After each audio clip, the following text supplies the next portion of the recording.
ठीक है, अब जो हम लोग पढ़ने जा रहे हैं फंक्शंस का ही पार्ट है। फंक्शंस में जो लास्ट जो वीडियो लेक्चर था उसमें हम नंबर ऑफ फंक्शंस और मैपिंग ऑफ द फंक्शंस के बारे में डिस्कस किए थे। ठीक है, फंक्शंस का जो क्लासिफिकेशन था अकॉर्डिंग टू मैपिंग, उसके थ्रू हम लोग बात किए थे कि कैसे हम पता करेंगे या ये फंक्शंस 1 1 है या ऑन टू है या सरजेक्टिव है, बाइजेक्टिव है, इन टू है, ये सारे टाइप्स का जो क्वेश्चन है इसमें थोड़ा सा परम्यूटेशन कॉम्बिनेशंस आ जाता है। तो उस चीज़ को आज हम लोग डिस्कस कर रहे हैं। ठीक है, तो फिर से देखो कि हम लोग लिखे थे कि अगर हमारे पास कोई सेट्स है, नॉन एम्प्टी सेट्स ए है जिसमें नंबर ऑफ एलिमेंट्स जो है उस सेट्स में, ए सेट्स में m है। ठीक है, that is x1 x2 x3 x4 x5 and so on xm है। और दूसरा नॉन एम्प्टी सेट्स b है। ठीक है ना, और b में जो नंबर ऑफ एलिमेंट्स है y1 y2 y3 y4 से लेकर के yn है। ठीक है, इसको ध्यान से रखना है कि there are two non empty sets a and b in which a has m number of elements and b has n number of elements। ठीक है, इसमें m number of elements है, इसमें n number of elements है। अब कह रहा है कि a से b के बीच में एक फंक्शन हम डिफाइन करते हैं। ठीक है, कोई भी फंक्शन हमने डिफाइन किया जो a से b के बीच में होगा। ठीक है, तो हम लोग टोटल नंबर ऑफ फंक्शंस की बात किए थे। तो इसमें अगर हम टोटल नंबर ऑफ फंक्शंस लिखेंगे, टोटल नंबर ऑफ फंक्शन, तो याद होगा कि फंक्शंस का जो डिफिनीशन था वो था subset of a into B, subset of a into B such that each and every elements of set A has unique image in B। ठीक है ना, इसका मतलब है कि इसके हर एक एलिमेंट्स का इसमें इमेज होना चाहिए। जैसे कि x1 का अगर इमेज है इसमें कोई y1, तो x1 का अब कोई इमेज ना हो। ठीक है ना, मतलब एक एलिमेंट्स का एक ही इमेज B सेट के एलिमेंट्स के साथ होना चाहिए। ठीक है, तो इसके हिसाब से अगर हम फंक्शंस को डिफाइन कर लेंगे टोटल नंबर ऑफ फंक्शंस निकालने का, तो देखो परम्यूटेशन में कि x1 के लिए हमारे पास कितना अवेलेबल इमेज है n, तो फर्स्ट जो एलिमेंट्स x1 था उसके लिए हमको n इमेज पॉसिबल है। सिमिलरली x2 जब देखेंगे तो x2 के लिए भी हमारे पास n है। चूंकि कंडीशंस है कि x1 का 2 इमेज ना हो, बट ऐसा हो सकता है कि x1 और x2 का सेम इमेज हो।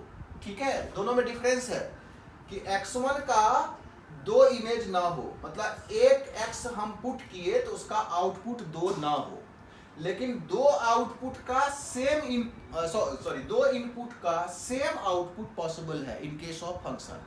तो हमें x1 के लिए अगर n नंबर ऑफ पॉसिबल है तो x2 के लिए भी n है। So total number of cases for x2 is n। Similarly x3 के लिए भी n पॉसिबल होगा, x4 के लिए भी n पॉसिबल होगा एंड सो ऑन xm के लिए भी n पॉसिबल होगा। तो टोटल जो n हुआ m टाइम्स हो गया, तो इसका टोटल नंबर ऑफ जो टोटल जो काउंट होगा वो n की पावर m, मतलब इतना फंक्शंस पॉसिबल है। अगर m से नंबर ऑफ एलिमेंट्स m से number of elements in n के साथ फंक्शंस काउंट करेंगे तो n की पावर m हो जाएगा। क्लियर हो गया क्या?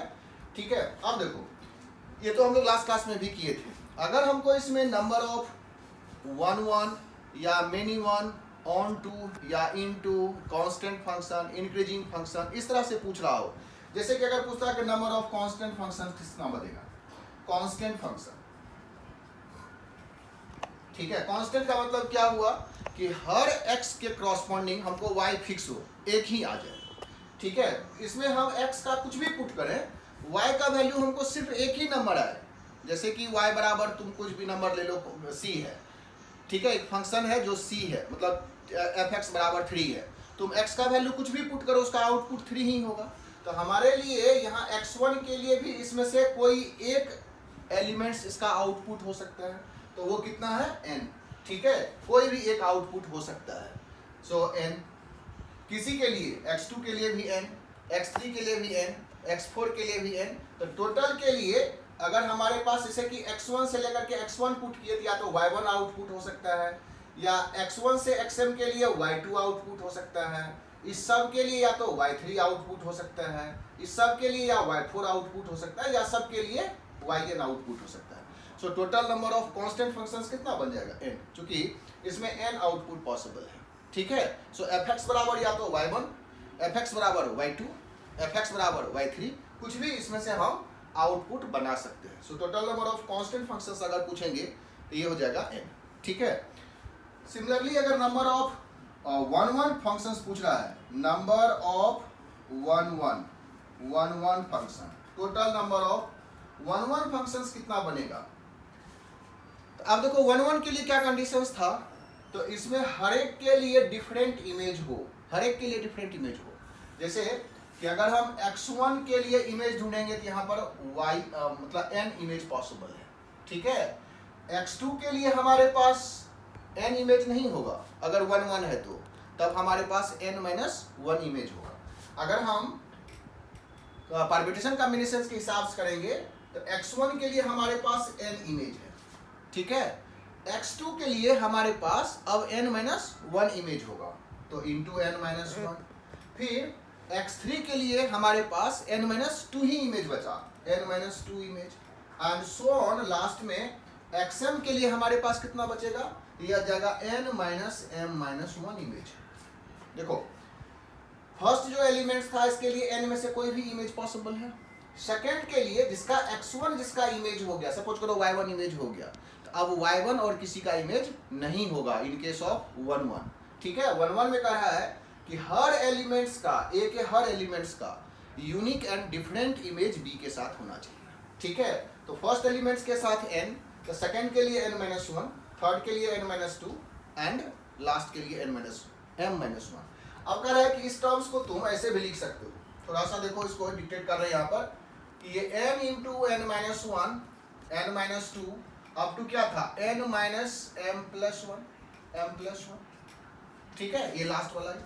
अगर इसमें तुम इसके बाद वाला टर्म्स n-m-1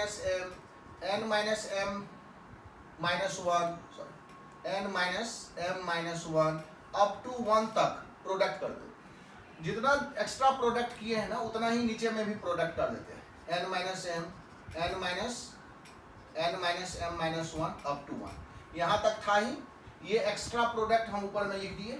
ठीक है, 1 से लेकर के यहाँ तक, और उतना ही नीचे में भी डिवाइड कर दिए, सच दैट कि न्यूमरेटर और डिनोमिनेटर कैंसिल होकर के सेम बच जाएगा इतना। तो ऊपर में जो टर्म्स है वो आ गया n फैक्टोरियल। n फैक्टोरियल होता है 1 से लेकर के n तक का प्रोडक्ट, और नीचे में जो टर्म्स आ गया 1 से लेकर के n-1, ये आ गया n-m फैक्टोरियल।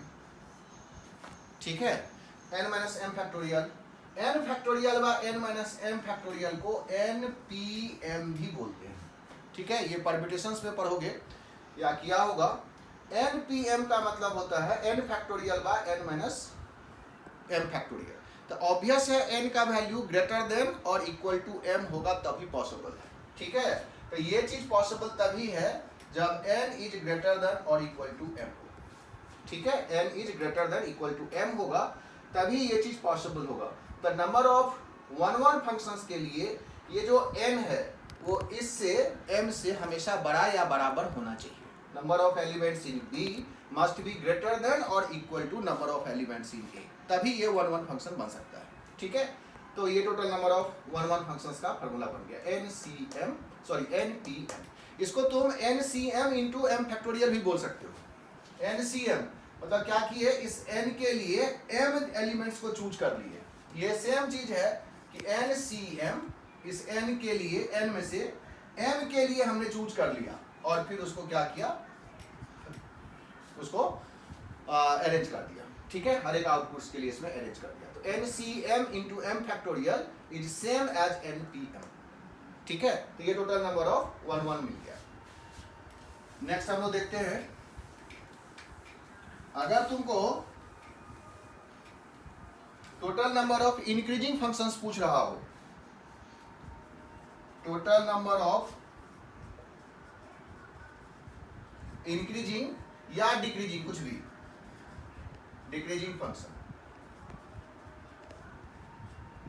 ठीक है, तो अब देखो इंक्रीजिंग का मतलब क्या होता है कि ऐसे एक फिगर के हिसाब से देखो, इंक्रीजिंग का मतलब है कि इस तरह का कोई कर्व है जिसमें कि x1, x2, x3, x4, x5, x6 ऐसे x1, x2 से लेकर के हम xm जब तक पुट करते हैं तो इसके क्रॉसपोर्डिंग जो वैल्यू आ रहा है ना y का, वो भी इंक्रीज करता रहे, ठीक है ना।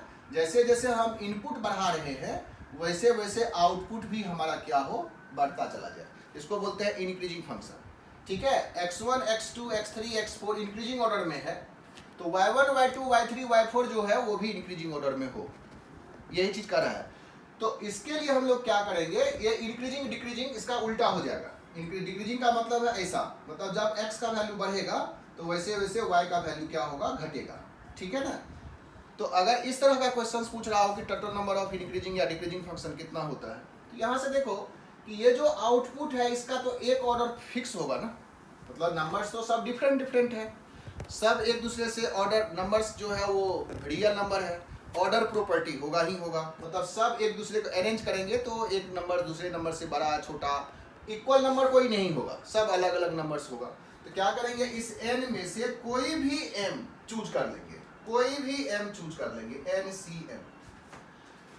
जैसे ही हम इस n में से m चूज किए और फिर उसको हम अरेंज नहीं किए तो ऐसा एक फंक्शन जरूर बनेगा NCM। जितना ऐसा कॉम्बिनेशन होगा उतना या तो इंक्रीजिंग या डिक्रीजिंग फंक्शन बन जाएगा, क्योंकि उसका एक प्रॉपर ऑर्डर एक ही बनेगा। जैसे कि हमने कोई भी आउटपुट चूज कर लिया, इसमें से n में से कोई भी आउटपुट चूज कर लिया, कितना के लिए, इस m के लिए, ठीक है। तो m जो आउटपुट हुआ, जैसे कि सपोज करो कि यहाँ पर मान लो 1 2 3 4 5 रहता, ठीक है, 6 भी है, 7 भी है, 8 भी, 9 नंबर्स हम ले लेते हैं, और इधर हमको 5 रहता, मान लो कि ये 1 2 3 4 5 है। तो हम बोल रहे हैं कि इस 9 में से 9 आउटपुट है, इस 9 में से कोई भी 5 के लिए हम आउटपुट चूज कर रहे हैं, मतलब 1 पुट करेंगे तो एक नंबर आना चाहिए, 2 पुट करेंगे दूसरा नंबर आना चाहिए, 3 तो इस 9 में से कह रहा है, 9 में से क्या करेंगे, इस 9 में से हम कोई भी 5 चूज कर लेंगे। सपोज करो कि इस 9 में से हम 5 चूज किए, वो है 1 है, 3 है, 4 है, 8 है और 9 है। तो देखो इसका एक ऑर्डर तो है ना, 1 is greater then 3, 1 is less than 3, 3 is less than 4, 4 is less than 8, 8 is less than 9, मतलब इसको रीअरेंज नहीं करना है।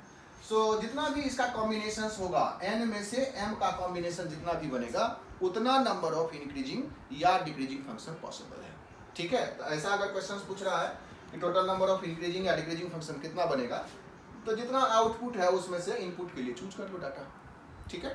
तो ये हो गया नंबर ऑफ इंक्रीजिंग या डिक्रीजिंग फंक्शन।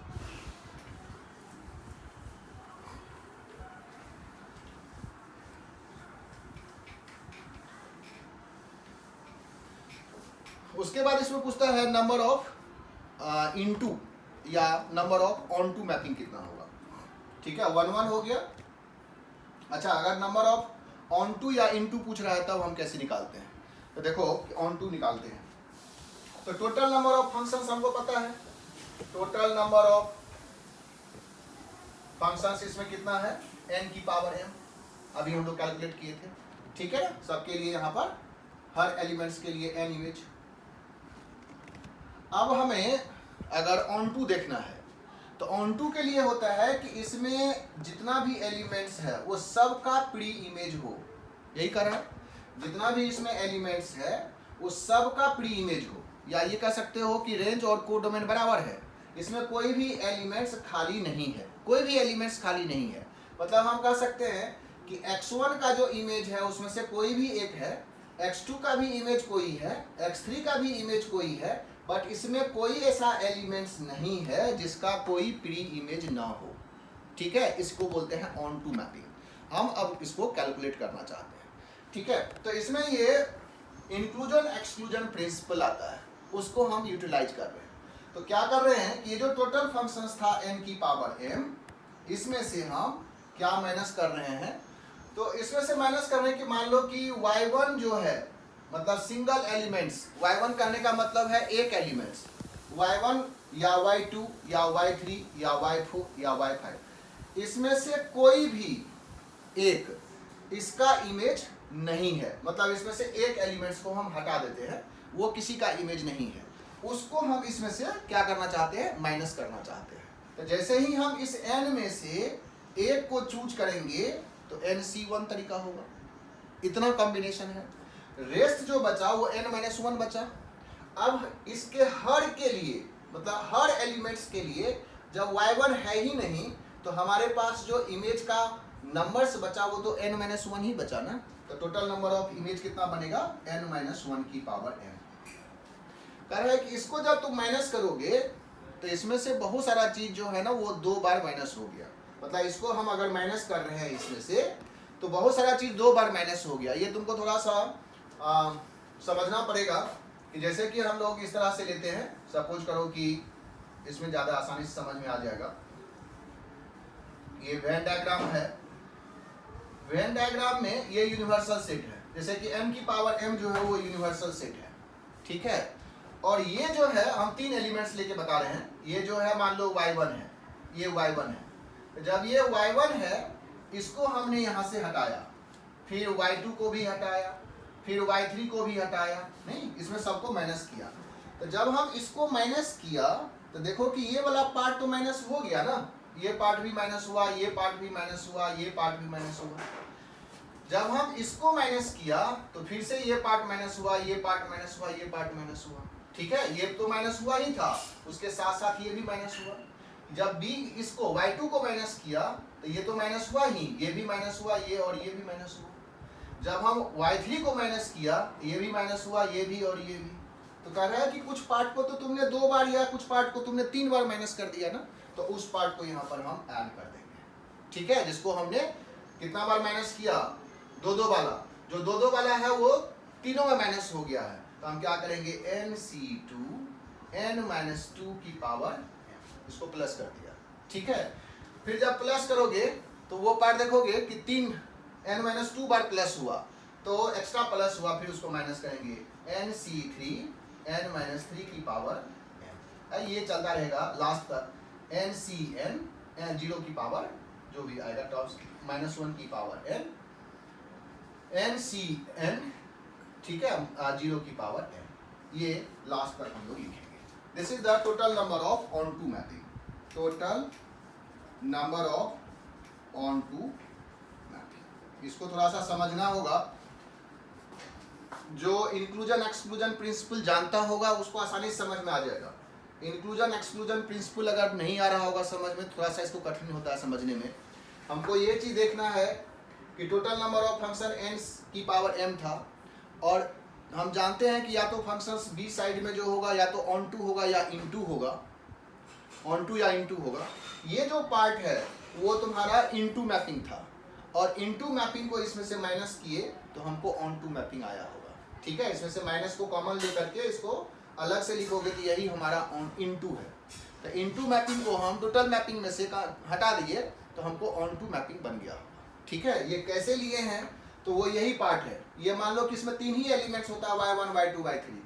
तो सारा y1 जो है वो किसी का भी इमेज नहीं है, तो हमने क्या किया, y1 को बार कर दिया और y2 और y3 में सारे इमेज को अरेंज किया, ठीक है। फिर y2 को बार, जब y1 हट गया होगा तो ऐसा भी तो रहा होगा जिसमें y3 ही सबका इमेज बन गया होगा, नहीं ये सारा इमेज y3 ही पर आ गया होगा, y2 खाली होगा। तो जब हम y1 को माइनस किए तो y2 वाला भी तो माइनस हो गया ना, ठीक है। तो जब हम y2 को माइनस किए फिर से y1 वाला केस आ गया, फिर y3 वाला केसेस में वो भी दोनों इंक्लूड हो गया। तो वही चीज यहाँ पर इंक्लूड और एक्सक्लूड हो रहा है, ठीक है। तो एक बार अगर दिक्कत हो रहा होगा तो जाकर के इंक्लूजन एक्सक्लूजन देख करके और फिर इसको समझना कि किस तरह से हम इसको माइनस करके और फिर इसका नंबर्स निकालते हैं, ठीक है। तो इसको अगर तुम इसमें से हटा दोगे तो नंबर ऑफ इनटू मिल जाएगा। मतलब इसको अगर हम यहाँ पर ब्रैकेट लगा देंगे तो यहाँ माइनस आ जाएगा, यहाँ प्लस क्रॉसपोर्डिंगली, तो जो रेस्ट बचेगा वो इनटू मैपिंग है। टोटल में से इस इनटू को माइनस कर दिए तो ऑन टू मिल जाएगा। क्लियर हो गया क्या, ठीक है। इस तरह से हम इनटू और ऑन टू मैपिंग का नंबर ऑफ केसेस निकाल सकते हैं।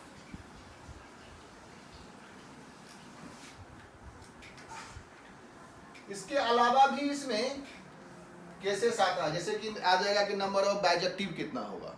तो नंबर ऑफ बाइजेक्टिव फंक्शंस के लिए, नंबर ऑफ बाइजेक्टिव के लिए, तो बाइजेक्टिव का मतलब हुआ कि 1-1 भी होना चाहिए और ऑन टू। तो सबसे पहला कंडीशंस तो यही है कि m और n बराबर होना चाहिए, और m और n जब बराबर हो जाएगा तो npm लिखो या npn लिखो, उतना नंबर ऑफ बाइजेक्टिव फंक्शंस बन जाएगा, ठीक है, तो इस तरह से हम बाइजेक्टिव फंक्शंस निकाल सकते हैं। तो लेते हैं इसका कुछ क्वेश्चंस, और क्वेश्चंस के हिसाब से देखो थोड़ा और भी समझ में आएगा। जैसे कि हम लोग एक क्वेश्चंस ले रहे हैं कि लेट ए में एक सेट है, और ए सेट में जो एलिमेंट्स है वो है 1 2 3 4, 1 2 3 4, और दूसरा सेट बी है और इसमें एलिमेंट्स है 1 2 3 4 5, 1 2 3 4 5। इस तरह से दो सेट्स दिया हुआ है, दोनों नॉन एम्प्टी सेट्स है। पूछ रहा है कि find the number of functions, number of maps from F A function from A to B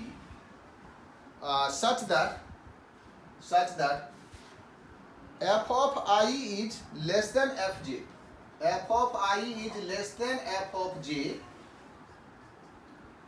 where for I less than j, for I less than j, where I and j जो है वो इसका abbreviation है। ठीक है, I और j जो है वो इसका एब्रीविएशन, I का वैल्यू और j का वैल्यू 1 2 3 4 5 ऐसे है। ठीक है, इसको समझो। इसका मतलब क्या हुआ कि fi लेस देन fj का मतलब हुआ कि जब हम I का वैल्यू, दो कोई भी एलिमेंट्स लेते हैं, कोई भी दो एलिमेंट्स लेते हैं, उसमें I अगर लेस देन j है तो f ऑफ I भी less than f of j है। इसका मतलब क्या हुआ कि इस तरह का फंक्शन हमें पूछ रहा है कि जब हम I और j की बात कर रहे हैं तो I अगर लेस देन j है तो f ऑफ I जो है वो भी less than f of j है। मतलब इंक्रीजिंग फंक्शंस के बारे में पूछ रहा है। ठीक है, I अगर I और j क्या है, इनपुट है, I और j इनपुट है, तो कह रहा है कि इनपुट अगर तुम ऑर्डर में दे रहे हो, जिस ऑर्डर में, उसी ऑर्डर का आउटपुट भी होना चाहिए। तभी हम लोग देखे थे कि जिस ऑर्डर का इनपुट है उसी ऑर्डर का आउटपुट होगा, तो क्या होगा, ये इंक्रीजिंग फंक्शन होगा। इंक्रीजिंग फंक्शन हम कैसे निकाले थे, तो इस 5 में से कोई भी 4 चूज कर लो। ठीक है, इस 5 आउटपुट में से कोई भी 4 चूज कर लो, तो 5c, इस 5 में से कोई भी 4 चूज करेंगे तो हमारा क्या होगा, ऑर्डर जो होगा ये कैसा बनेगा, उसको हम अरेंज नहीं कर रहे हैं, 5c4, so total number of functions जो बनेगा वो 5 बनेगा। ठीक है ना, f of I less then f of j। ठीक है, नेक्स्ट क्वेश्चन हम इसी में पुट कर रहे हैं। नेक्स्ट क्वेश्चन है इसी में कि अगर number of maps from A to B such that f of I less than equal to f of j, यहाँ पर इक्वालिटी लगा दिया, f of I less than और equal to f of j है। अब इसको देखो, इसमें क्या कर रहा है, f of I less than equal to f of j का मतलब हुआ कि जब भी हम दो नंबर्स पुट कर रहे हैं I लेस देन j, मतलब इनपुट जो है वो डिफरेंट डिफरेंट है, I और j का वैल्यू अलग अलग है और I लेस देन j है, लेकिन आउटपुट जो है वो डिफरेंट भी आ सकता है और दोनों बराबर भी आ सकता है। ठीक है, दोनों बराबर भी आ सकता है। तो ऐसे केसेस में हम लोग यूज करते हैं फिर से परम्यूटेशन कॉम्बिनेशंस का सवाल, कि तुम समझो कि ये जो आउटपुट है वो x1 है, ये x2 है और x3 है, x4 है और x5 है। इसका नाम x1 दे दिए, इसका नाम x2 दे दिए। जनरली y1 लेते थे तो y1 ले लेते हैं, y1 है, y2 है, y3 है, y4 है, y5 है, ये है y1, y2, y3, y4, y5। ठीक है, और जो हमारा इनपुट है वो 1 2 3 4 है, नंबर ये 4 है नंबर में। ठीक है ना, इसको हम एक नंबर से देते हैं, इसको हम 2 नंबर देते हैं, इसका तीसरा नंबर, ये चौथा नंबर। इसको हम लोग क्या किए, इस तरह से बॉक्स में बना दिए। मान लो कि ये बॉल हो गया, ठीक है, एक बॉल, 2 बॉल, 3 बॉल, 4 बॉल, तो नंबर ऑफ बॉल जो है इसमें वो 4 है। y1, y2, y3, y4 को मान लो बॉक्स है, 4 नंबर ऑफ बॉल्स है, और ये 5 बॉक्स है, एक y1 बॉक्स है, एक y2 है, y3 है, y4 है, y5 है। ठीक है, अगर हम इसके हिसाब से दे रहे हैं तो हमने क्या किया, इस बॉल्स को इस तरह से हमने प्लेस किया बॉक्स में कि हो सकता है कि इसमें 0, इसमें 0, इसमें 0, इसमें 0, और चारों बॉल्स इसी में आ गया।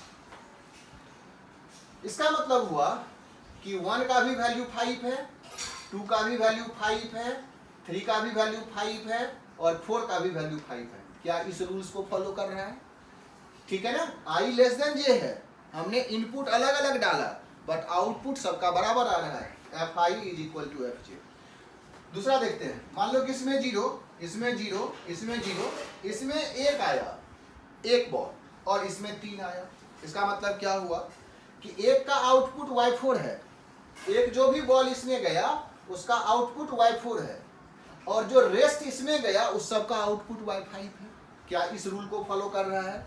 fi लेस देन fj है या f of i equal to fj है, ठीक है ना। तो हमको इस तरह से समझना है कि ये जो 4 बॉल्स था उसको इस 5 बॉक्स में इस तरह से प्लेस करना है कि हमारा सॉल्यूशंस इस टाइप का हो जाए, ठीक है। तो इसके लिए सॉल्यूशंस याद होगा, अगर ये भी परमिशन कॉम्बिनेशंस में आता है कि number of non negative integral solutions of this equation, वही तो करने जा रहे हैं यहाँ पर। ये नॉन नेगेटिव मतलब नेगेटिव में ना जाए बट जीरो हो सकता है, ठीक है ना। किसी का जीरो का मतलब है कि y1 किसी का इमेज नहीं हुआ, चलेगा। यहाँ पर का मतलब हुआ कि ये सब तो किसी का इमेज नहीं हुआ बट इस चारों का इमेज y5 हो गया, ठीक है। तो इस रूल्स को फॉलो कर रहा है। तो ऐसे केसेस में हम number of non negative integral solution of this equation निकालते हैं, number of non negative integral solution. तो इसका थ्योरी जो है वो तो आगे पढ़े होगा। कोफिशिएंट ऑफ x की पावर 4 इन 1 माइनस x की पावर -5, ठीक है ना। इस तरह से हम लोग कैलकुलेट करते हैं। इसका आ जाता है 5 + 4 - 1 C4, दैट इज 8C4। सो ये 70, ठीक है। टोटल नंबर ऑफ फंक्शंस जो बनेगा वो 70 बनेगा। इसको ध्यान से देखना कि number of non negative integral solutions हम किसी इक्वेशंस का कैसे निकालते हैं, ठीक है। ये तरीका होता है।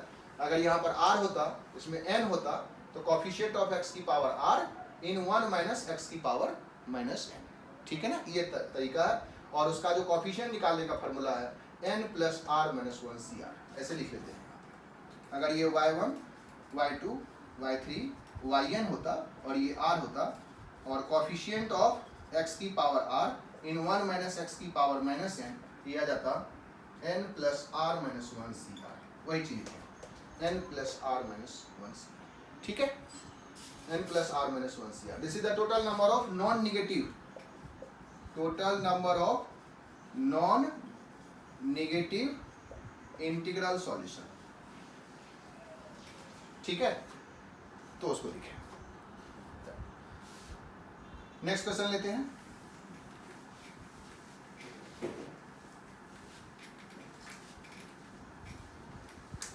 अब इसी में तीसरा क्वेश्चन हम लोग ले रहे हैं कि अगर तुमसे ये पूछता कि for number of onto mapping, अब पूछ रहा है onto mapping from A to A, A to B नहीं है, A to A है, such that f of I not equal to I, ठीक है। f of I not equal to I for all I lies between 1 to 4, ठीक है। ऐसे करा है। इसका मीनिंग समझो, A से A के बीच में, अब ये हट गया, ठीक है। B जो पार्ट था ये हट गया, A से A के बीच में फंक्शंस बनाना है, मतलब इधर भी A है और इधर भी A है। A से A के बीच में फंक्शंस बनाना है, इधर भी 1 2 3 4 है, इधर भी 1 2 3 4 हो गया।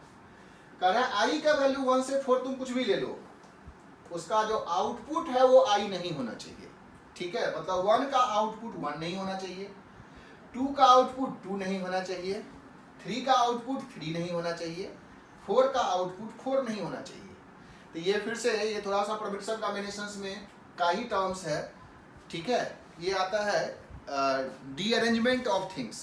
डीअरेंजमेंट अगर परमिशन कॉम्बिनेशंस में याद होगा तो डीअरेंजमेंट का मतलब होता है कि जैसे कि हम n थिंग्स है और n थिंग्स को n प्लेसेस पर हम प्लेस करते हैं, पुट करते हैं, सच दैट कि कोई भी जो n थिंग्स है वो अपने प्रॉपर प्लेस में ना जाए, ठीक है। जैसे कि क्वेश्चंस इस तरह से रहता है कि सपोज करो कि 3 लेटर है और 3 उसका करस्पॉन्डिंग इन्वेलप है, हम लेटर को इस तरह से उसमें प्लेस करेंगे ताकि कोई भी लेटर अपने करस्पॉन्डिंग इन्वेलप में ना जाए, ठीक है।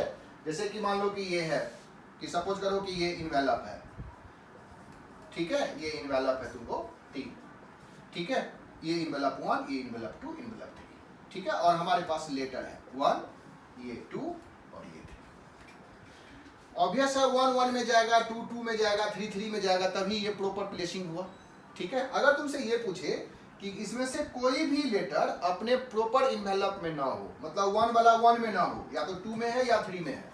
सिमिलरली 2 वाला 2 में नहीं है, या तो 1 में है या 3 में है।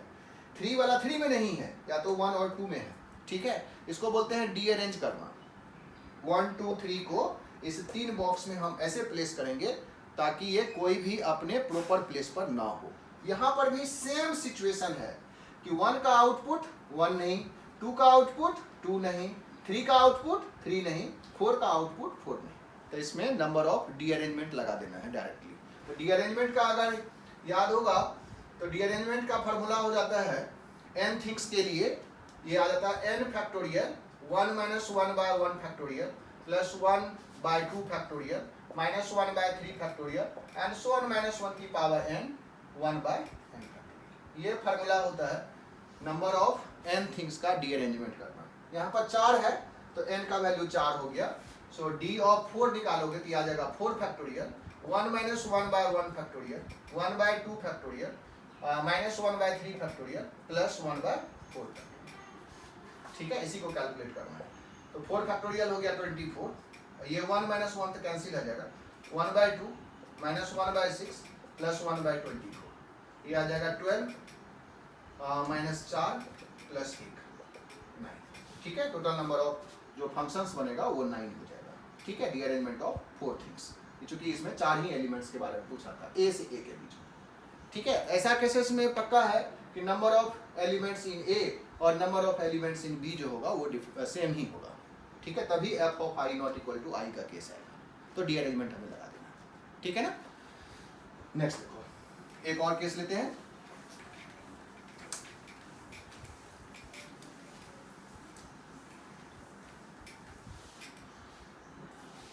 इसी में था कि the number of onto mapping from set B to A, onto mapping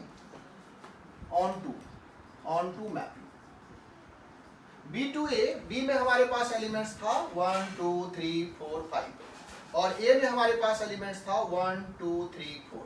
हमें बी से ए के बीच में ऑन टू मैपिंग पूछ रहा था। अभी तो ऑन टू मैपिंग का हम लोग फार्मूला ही देख लिए थे, डायरेक्ट फार्मूला तुम यूज कर सकते हो। So total number of functions कितना बनेगा 4 टू द पावर 5, क्योंकि 1 के लिए 4, 2 के लिए भी 4 एलिमेंट्स, 3 के लिए भी 4 एलिमेंट, तो total number of functions 4 to the power 5 है। ठीक है ना। इसके लिए 1 के लिए 4 आउटपुट है, 2 के लिए भी 4 आउटपुट है, 3 के लिए भी 4 आउटपुट है, 4 के लिए भी 4 आउटपुट, 5 के लिए भी 4 आउटपुट। तो total functions 4 to the power 5 है। इसमें से हम क्या कर किए थे कि जो नंबर ऑफ इनटू मैपिंग है उसको माइनस किए थे। तो कैसे माइनस किए थे, इस 4 में से कोई भी एक को चूज कर दो, 4C1, और रेस्ट जो 3 बचा उसी में ये सब का इनपुट निकाल दो। ये 3 की पावर 5, फिर माइनस होगा 4C2 2 की पावर 5, फिर होगा प्लस 4C3 1 की पावर 5, माइनस होगा 4C0 0 की पावर 5। ठीक है, तो ये तुम्हें आ जाएगा 4 टू द पावर 5 मतलब 2 की पावर 10 है, जो कि 1024 आ जाता है। नहीं, अब माइनस इसको मल्टीप्लाई कर दो, ये 4 इंटू 3 की पावर 5 माइनस 4C2 6 इंटू 2 की पावर 5 प्लस 4C3 इज 4, ये तो 0 है। ठीक है, तो ये कैलकुलेशन आ जाएगा 4 इंटू 3 की power 5 is 3 into 3 9 into 9 81 243 minus ये 36 इंटू 32, ये कैलकुलेट कर लो, जितना आएगा उतना नंबर ऑफ फंक्शंस बनेगा। क्लियर हो गया क्या। ठीक है, ये सेट आ जाता है 240 number of cases. So onto mapping जो होगा बी से ए के बीच में 250 होगा। तो इस तरह का क्वेश्चन इसमें आता है, ये प्योरली परम्यूटेशन कॉम्बिनेशन से रिलेटेड है। ठीक है, और भी क्वेश्चन इसमें आएगा, जैसे भी आएगा थोड़ा सा परम्यूटेशन कॉम्बिनेशन रिवाइज करके इस क्वेश्चन को तुम कर सकते हो। ठीक है, तो आज इस क्लास में हम लोग इतना ही कर रहे हैं।